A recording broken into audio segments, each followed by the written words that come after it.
क्या भारत और रूस की दोस्ती के उदाहरण अब इतिहास बन जाएंगे? क्या भारत और रूस के रास्ते अब अलग अलग हैं? क्या प्रधानमंत्री मोदी ने अपनी बदलती हुई विदेश नीति में रूस को एक किनारे छोड़ दिया है और अब अपने नए रास्ते को अख्तियार भारत की विदेश नीति कर चुकी है? बहुत सारे सवाल आज बन चुके हैं। उन सारे सवालों का जवाब खोजने की कोशिश इस वीडियो में करेंगे। और भारत ने जो एक्शन ईरान के अगेंस्ट में लिए हैं, उसने तो समझ लिया आग में घी का काम कर दिया है। नमस्कार, मेरा नाम है नीरज पारिक। आप देख रहे हैं Neeraj Pareek official YouTube channel. First time हमारे साथ में है तो truth, insight and impactful content के लिए अभी सब्सक्राइब करें और हिस्सा बने तेजी से बढ़ते इस जियोपॉलिटिकल परिवार का। साथियों, दोस्ती का जो एक उदाहरण होता है कि दो दोस्तों के बीच में या दो देशों के बीच में, उसके अंदर रशिया का एग्जाम्पल स्वाभाविक रूप से लिया जाता है। मैंने कई बार कहा है कि 8 से 60 यानी छोटे से लेकर बड़े तक हिंदुस्तान में पूछिए कि इंडिया का बेस्ट फ्रेंड कौन, तो स्वाभाविक नाम रूस आ जाता है। एक समय पे जब यूएसएसआर का दौर हुआ करता था, तब भी भारत को जो मदद सर्वोत्तम मिल सकती थी वैश्विक मंचों पे, वो यूएसएसआर की तरफ से मिली। और हालिया समय में इन परिवर्तनों ने कुछ प्रश्न चिन्ह लगा दिए हैं। एक बात तो सटीक होती है, क्योंकि राष्ट्र हित में विदेश नीति तय होती है, तो क्या भारत के राष्ट्र हित इतने बदल गए हैं कि हम रूस से दूरी बनाने लगे हैं? विश्लेषण शुरू करते हैं। आपको पता होगा कि जेनेवा के अंदर जो ये सेकेंड राउंड ऑफ टॉक हुआ है अमेरिका और ईरान के बीच में, ओमान की मध्यस्थता के उसके सहयोग से, वो लगभग विफल तो हो ही चुका है। क्योंकि जब ये मध्यस्थता शुरू हुई, ये चर्चा शुरू हुई, तो अमेरिका ने दबाव शुरू से ही ईरान पे डाल दिया था कि हमारी डील, हमारी शर्तों को मानो, न्यूक्लियर वेपन्स में कमी कर दो, या उसको न्यूक्लियर प्रोग्राम को तुम छोड़ना पड़ेगा, जो एनरिच यूरेनियम है उसको तुम्हें खत्म करना है, बैलिस्टिक मिसाइल्स को लेके बहुत सारी बातें हुई, तो बाकी सब ठीक है, अदरवाइज तो हम क्या करेंगे, रिजीम चेंज कर देंगे। तो इस डील के लिए ये बैठे थे और डील के पहले ही धमकी दे दी थी कि देखो जी, अगर आपने डील नहीं मानी तो हमारी एक रेड लाइन है, उसको क्रॉस आप नहीं करोगे, यहां तक आपको आना ही पड़ेगा। नहीं आते हो तो हम क्या करेंगे, तुम्हारे ऊपर कड़े एक्शन ले लेंगे, हमारी रेड लाइन को ध्यान में रखना। अब इस रेड लाइन का क्या हुआ, इस बात को लेके जेडी वेंस आते हैं, जो कि अमेरिका के उपराष्ट्रपति हैं, और उन्होंने कहा कि जितनी भी वार्ता रही है ये लगभग विफल है और ईरान ने ट्रंप की रेड लाइंस को नहीं माना। मतलब Iran has not agreed to all Trump's red lines. ठीक है जी, नहीं माना। अब नहीं माना तो एक माहौल तो पहले से बनाया हुआ ही है, बहुत तरीके से ईरान पे दबाव डालने के प्रयास हैं, लेकिन ईरान भी अपनी जिजीविषा, अपनी जीवटता, अपनी मजबूती दिखाने में कमी नहीं छोड़ रहा है, क्योंकि उसके साथ में एक बहुत बड़ा सहयोग है। वही सहयोग भारत और रूस के बीच के इस दूरी का कारण बनने जा रहा है। देखिए, समझिए कैसे। क्योंकि अमेरिका से जब बैक टू बैक धमकियां लगती रही, एक बहुत लंबे समय से ये सैंक्शन से तो जूझ ही रहे हैं, उस पूरे दौर में जब इनके ऊपर प्रतिबंध लगे हुए हैं, दो देश ऐसे रहे जो मजबूती से इसके साथ में खड़े हुए। चर्चा करेंगे। आप समझिए, जैसे ही ये माहौल बना, उसके पहले ही जो हॉर्मुज स्ट्रेट है, जो कि फारस की खाड़ी को अरब सागर से जोड़ती है, इस पूरे हिस्से के अंदर यहां पे इसने अपना एक मिलिट्री एक्सरसाइज शुरू कर दी, अपने वेपन्स को टेस्ट करना शुरू कर दिया और अनाउंस कर दिया कि स्ट्रेट ऑफ हॉर्मुज को हम अब बंद करेंगे। मतलब कुछ दिन के लिए बंद रहेगी। यहां पे शक्ति प्रदर्शन रूस ने किया, ईरान ने किया। अब इसका महत्व यह हो जाता है कि दुनिया का 20% ऑयल ट्रेड इस स्ट्रेट ऑफ हॉर्मुज से होता है। अब स्ट्रेट ऑफ हॉर्मुज से होने वाले इस तेल को, इस ऑयल के ट्रेड पे यदि कहीं कोई नेगेटिव इंपैक्ट आता है, तो उसका जो प्रभाव है वो पूरी दुनिया पर निश्चित रूप से पड़ेगा। अब बात यहीं तक सिर्फ लिमिटेड नहीं थी, इससे आगे भी बहुत कुछ हुआ, जिसकी चर्चा में वीडियो के अगले भाग में, मतलब इसी के वीडियो के एंड में मैं करूंगा। आप पूरे सीक्वेंस को समझिए कि स्ट्रेट ऑफ हॉर्मुज को ब्लॉक करने की कोशिश ईरान की तरफ से हुई, उस दबाव के पीछे यहां पे क्या हुआ है, ईरान के खिलाफ पहली बार साथ आए भारत, अमेरिका।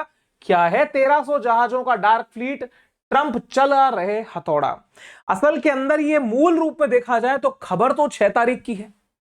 6 फरवरी को भारत की तरफ से एक्शन हो गया था और ईरान के 3 जहाजों को तब पकड़ लिया था।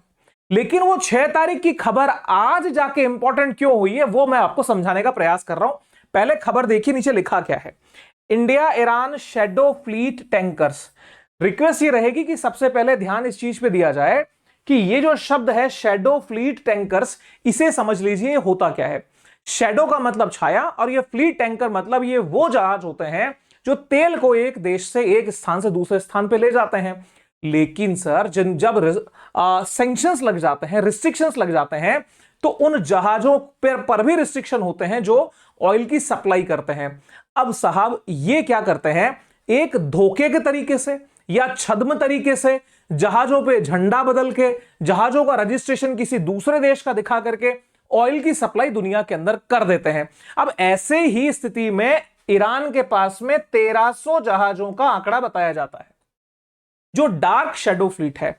यह शेडो फ्लीट जिसका कोई हिसाब नहीं, कोई आंकड़ा नहीं, और पूरी दुनिया में तेल की सप्लाई करते हैं, अपनी अर्थव्यवस्था को जिंदा रखते हैं। उसी कॉन्टेक्स्ट में इंडिया ने क्या किया, ईरान के 3 जो जहाज थे जो ऑयल लेकर के चाइना सप्लाई करने जा रहे थे, उनको भारतीय कोस्ट गार्ड ने पकड़ लिया और अपने पास में रख लिया। अब यहां पे बात यह आई कि ईरान ने कहा जी हमारा इनसे कोई लेना देना नहीं है। ये वैसा ही है जब कोई जासूस एक देश का दूसरे देश में पकड़ में आता है तो जनरली दूसरा देश जो जिम्मेदारी जिसकी होती है वो कहता है जी नहीं, इससे हमारा कोई लिंक नहीं है। अब लिंक इसलिए नहीं है क्योंकि दुनिया में वो हाईलाइट ओपनली नहीं कर सकते कि साहब हम इस तरीके से काम कर रहे हैं। अब यहां पर ये जो तेल टैंकर 3 इंडिया ने पकड़े, अब प्रभाव क्या पड़ा है, प्रभाव ये पड़ा है कि ये 3 टैंकर सिर्फ 3 की संख्या नहीं है। भारत अमेरिका को इस बात का एश्योरेंस दिला रहा है कि हमारे जो वाटर्स हैं, हमारे जो सॉवरेन वाटर्स हैं, हमारे जो समुद्री इलाका है, उसमें से ये शेडो टैंकर फ्लीट जो है वो नहीं जा पाएंगे। मतलब अगर कोई और भी एंट्री होती है तो भारत उसको गिरफ्तार करेगा या अपने पास में रोक के रख लेगा। अब यहां पर खबर की गहराई ये कहती है कि प्रतिबंधित 3 तेल टैंकरों को पकड़ा है, भारत और अमेरिका साथ आ गए हैं। पश्चिमी विश्लेषक, अब वेस्ट के जो एनालिस्ट हैं वो क्या कह रहे हैं कि अमेरिका और भारत के बीच ट्रेड डील और टैरिफ को लेकर तनावपूर्ण संबंधों के बाद पहली बार हुआ है कि नई दिल्ली वॉशिंगटन के डार्क फ्लीट के खिलाफ चलाए जा रहे अभियानों में खुलकर मदद की है।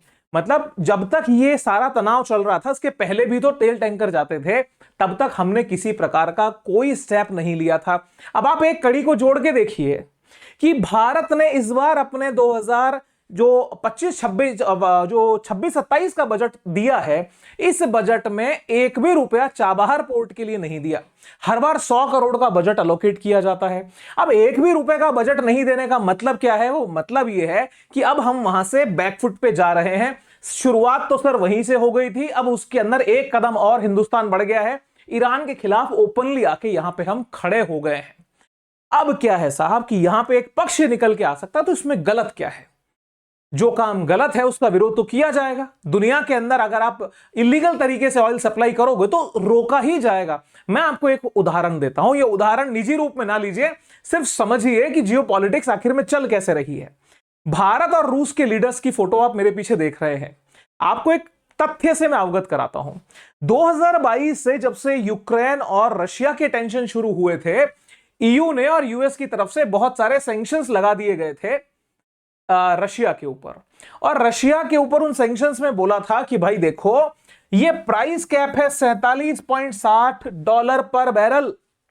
मतलब एक बैरल तेल, लगभग 159 litre crude oil Russia maximum ₹47.60 में बेच सकता, इससे ज्यादा नहीं। यदि इससे ज्यादा के जो प्राइस इससे कम में नहीं बेच पाएगा, ज्यादा आप बेचो। अब इससे कम में बेचने का मतलब है कि यदि इस प्राइस से कम में आप लेकर के कहीं जा रहे हो तो सस्ता तेल आप दूसरे देशों से खरीदोगे, आप बेच के ऑफर दे सकते हो, तो उन जहाजों को यहां पे पकड़ लिया जाता था।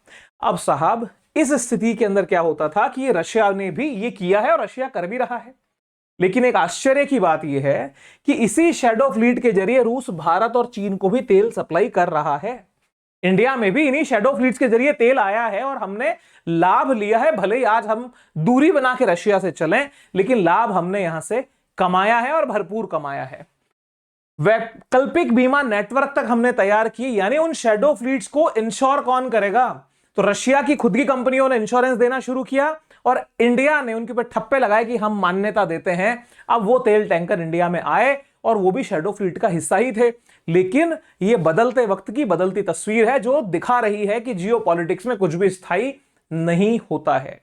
लेकिन सर ऐसी स्थिति में जब इंडिया और रशिया के ये दूरी के आधार तैयार हो रहे हैं, ऐसे समय में जब भारत और अमेरिका करीब आ रहे हैं, भारत के ही पड़ोस में इस गल्फ के एरिया में, अरब सागर के उस आखिरी हिस्से में तनाव अपने चरम पे है, युद्ध की स्थितियां लगभग बन चुकी हैं।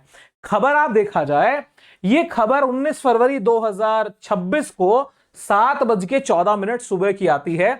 अमेरिकी सेना इस हफ्ते कर सकती है ईरान में सबसे बड़ा हमला, हजारों ठिकानों पर बमबारी होने का दावा, तबाही के मुहाने पर पश्चिम एशिया। पहली खबर आई है 7/14 पे।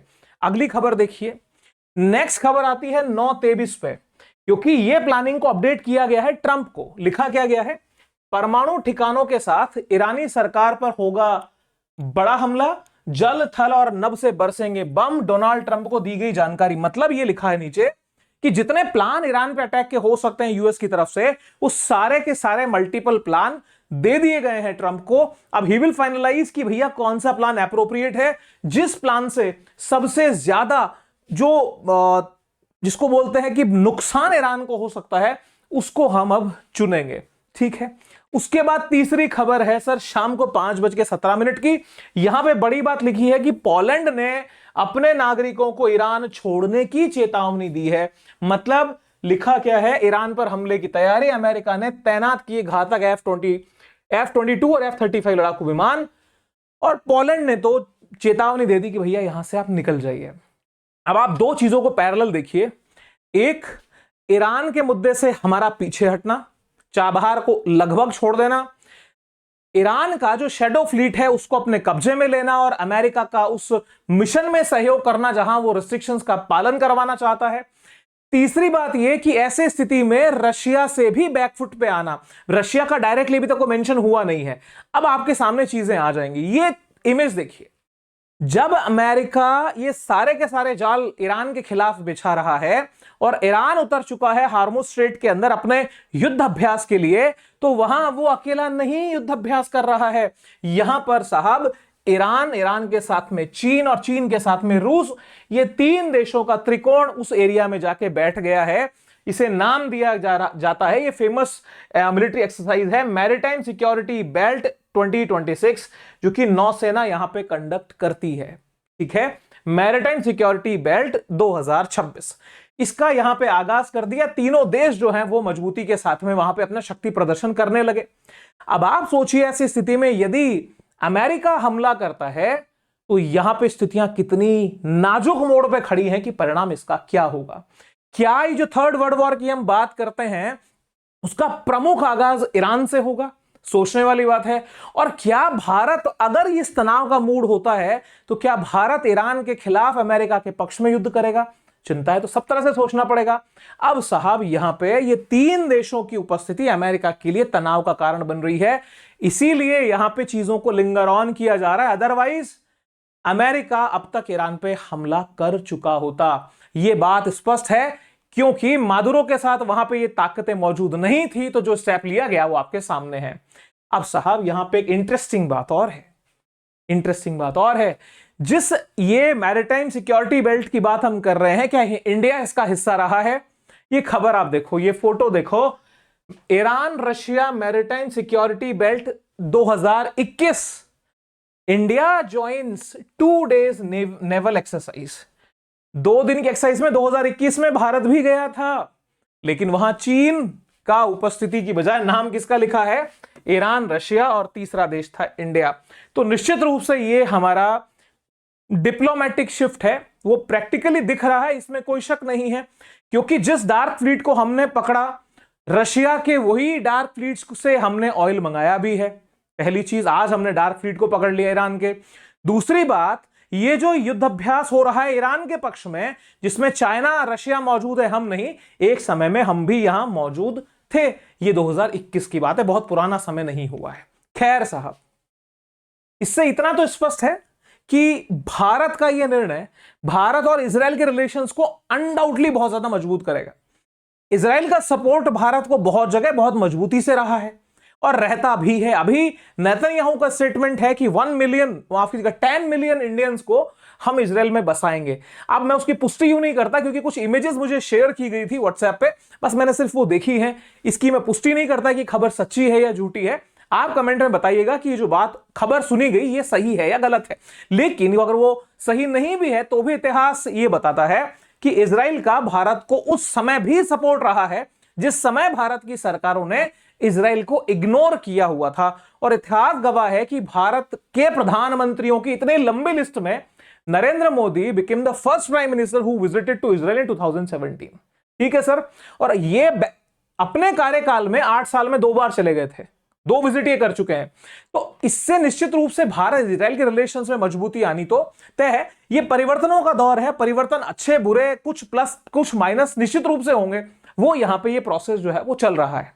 लेकिन अब सवाल ये उठता है अमेरिका के कॉन्टेक्स्ट में, क्या भारत सरकार अमेरिका के प्रेशर में आ चुकी है? कारण कि भारत और पाकिस्तान के नेगेटिव संबंधों के बाद में वो ऑपरेशन सिंदूर का क्रेडिट जब हमने नहीं दिया कि भैया ये रोकने के पीछे ये महाशय जिम्मेदार हैं, जब हमने भारत रत्न को लेके कुछ नहीं बोला, जब हमने उनके ट्रेड डील की शर्तों को उस समय नहीं माना, तो संबंधों के अंदर तनाव के अलावा यहां कुछ नहीं बचा। 25% टैरिफ, फिर 25% का एक तरह से पेनल्टी जो हम पे लगाई गई थी, क्या वो चीजें जा चुकी हैं? यहां पे एंट्री होती है ब्रह्म चेलानी जी की।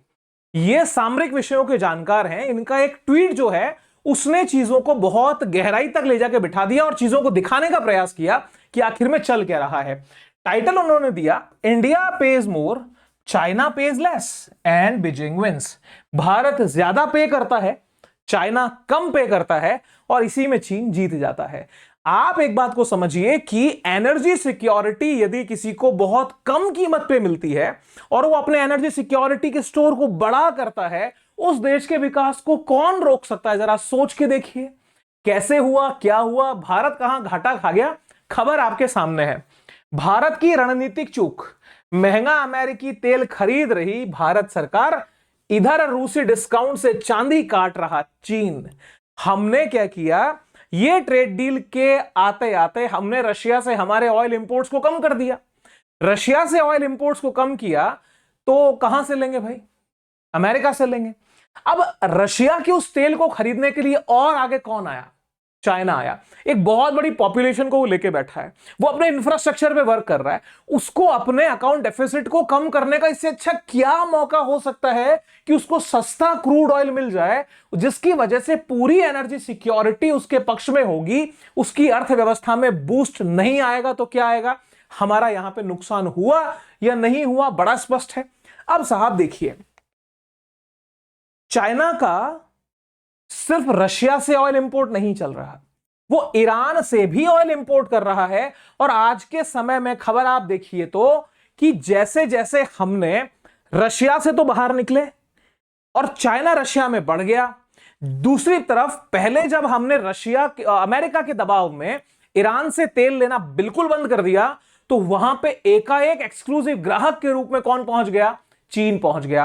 खबर यह कहती है कि भारत के कारण चीन को मिला सस्ता तेल। दोनों रीजन लगभग क्लियर हैं कि चीन को दुनिया का सबसे सस्ता क्रूड ऑयल लगभग एक्सक्लूसिवली खरीदार जो है वो बना दिया, क्योंकि भारत ने जैसे ही छोड़ा ईरानी तेल को, वैसे ही चीन ने वहां एंट्री कर ली और एक्सक्लूसिव खरीदार बन गया और मिनिमम टू मिनिमम प्राइस पे वो तेल खरीद रहा है। और वो जो 1300 शेडो फ्लीट्स हैं, उनकी बहुत बड़ी जो संख्या है वो चाइना को ही तेल की सप्लाई कर रही है।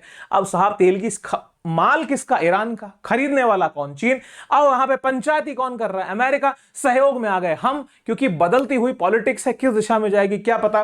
जरा खबर को देखिए सर, जिससे क्या हुआ? बीजिंग की एनर्जी सिक्योरिटी मजबूत हुई। आज जब भारत रूस से इंपोर्ट कम कर रहा है तो चीन फिर से मुख्य फायदा उठा रहा है, जो अब उपलब्ध एक्स्ट्रा डिस्काउंट वाले बैरल खरीद रहा है। असल में नई दिल्ली एक बार फिर चीन की इकोनॉमिक ताकत को अंडरराइट करने में मदद कर रही है, जबकि अपनी खुद की कॉम्पिटिटिव बढ़त को कम कर रही है।